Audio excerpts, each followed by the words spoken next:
Hello and welcome to the Redmen TV and the first extra time show of 2017.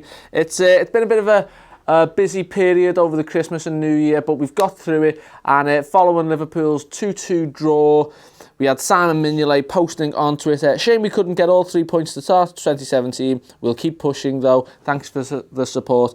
And he made a great save, and you know the score by now. We just look at all the people's social media reaction.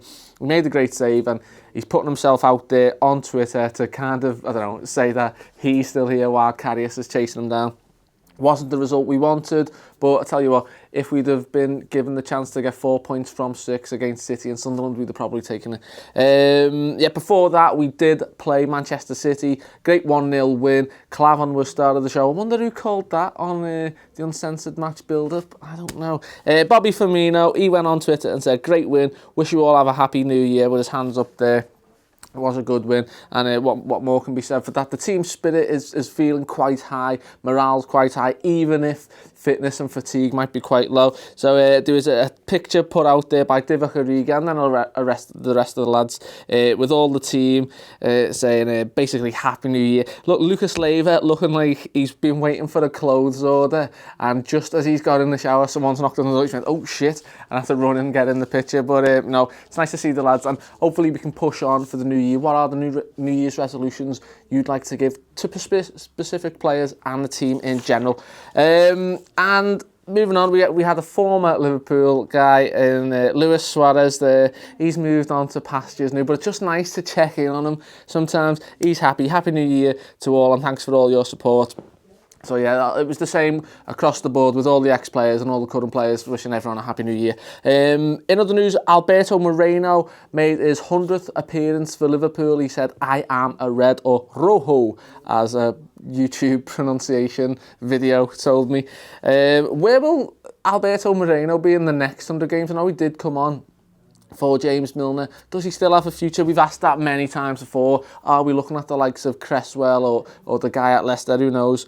So yeah, where do you think he's going to be in the next 100 games? In breaking news, that this is what a degree in journalism gets you. Breaking news, Steven Gerrard has had breakfast with Kolo Touré. This morning, he posted a picture on his Instagram saying, "When you bumped into a good mate at breakfast." You want Stevie telling Kolo, "Just watch the egg and bacon there, mate. We know you've had a bit of issues with your weight in the past," but no, I love Kolo Touré. I actually went to a game, I think it was last year, it might have been a League Cup game. Kolo Touré, out of all the players, was the only one who stopped, and he was a little kid who wanted an autograph. He picked him over the barrier, got a photo with him, so got a lot of time for Kolo Touré. What a fella. And yeah, just rounding off the final news, we had Carragher and Neville bantering again on Twitter, with Carragher saying, "How did you lads get on? Did they see it out?" And Jamie Carragher coming in with, "Unfortunately not, Gary. We didn't have Mike Dean reffing for what was a stupid red card for Faguli," in which I thought Phil Jones was lucky to stay on the pitch. I had to send Phil Jones off, but maybe I'm biased. But in another sending off, we had Pep Guardiola, clearly still very bitter from the spanking that we give him, coming off, throwing all shade to the journalist when Fernandinho was sent off by Lee Mason. I think that's like 3 sending off in 6 games. And he's saying he doesn't interpret the rules in England well. And I was thinking, what else does Guardiola not? If he can't interpret 2-foot horror tackles, does he just he lets headbutts slide, he lets low blows, rear naked chokeholds? They're okay for Pep. You can steel chair someone in the face while the ref's not looking, according to Pep. So maybe I think he needs to go and have a siesta, have a little nap. He's clearly tired of just getting stick from Reds and referees in general. So back to the Liverpool news, and the under-23s finally played another friendly, and it was a 4-all thriller, 8-goal thriller, in which we were 3-1 up at one point, and we then went and blew the lead. We're 4-3 down, and going into the later stages, we took Tony Gomez to rescue it. So Tony Gomez, he got 2 goals. His first one was kind of a poach and slide tackle after the keeper had parried the ball. I think it was Harry Wilson got the second with a lovely volley. It was like a Thierry Henry side foot volley, top bin, and Shea Yojo got the other. So a lot of talent there in the under-23s, and we're all scoring goals, which is always good to see. We had Thiago Ilori posting on Twitter as well. He's one of the guys that started. Happy New Year, everyone. I hope you all have happy memories. Starting it with the love of my life, and you know what? Just nice to see a bit of happiness. You know, I'm not a hater. Keep doing that. He's like necking his beard on the internet, but you know, it's each to their own. The under-18s, they are playing on the 7th of January against Manchester City, which I said last week, and then they'll play Everton the week after that. Their games can't come any sooner because basically I've got fuck all to say in this section, and it means I elongate the section where I get insulted at the end, which is coming up. So the loanees, same as always. Danny Ward, he's still playing well, played 2 games. He's only 23 years old, by the way, so he's still got at least 10 years in, and best case scenario, it could be like a Thibaut Courtois kind of thing. He goes on and comes back and is the best keeper in the world, but don't think that's going to happen. However, he's a good player, and you never know what can happen there. Ryan Fulton's playing, Kent is playing. As for the rest, Rodriguez, Flanagan, Jones, and not much going on there either. So the transfer target of the week, we had people on the video last week commenting, Ruffy Gaming TV, I hope Oxlade-Chamberlain comes to Liverpool, and Connor Southwick, or Southwick, I don't know. Wouldn't mind seeing the Ox from Arsenal, would be ideal cover for Mane. What are they smoking at Anfield? Who thinks the Ox is a good signing for us? As this has already been quashed by the manager. Jurgen Klopp said this is ridiculous. We've got a picture of Oxlade-Chamberlain here. Binky off Hey Arthur.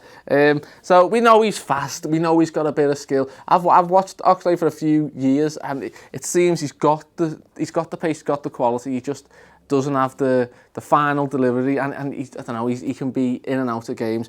He's not good enough for Liverpool. If we're getting rid of Jordan Ibe, why would we be getting Oxlade-Chamberlain in? That's all I'll say. So who else would you want in the January window? Would you want any loans the way we got Corker last season? Would you want anyone else to come in that way?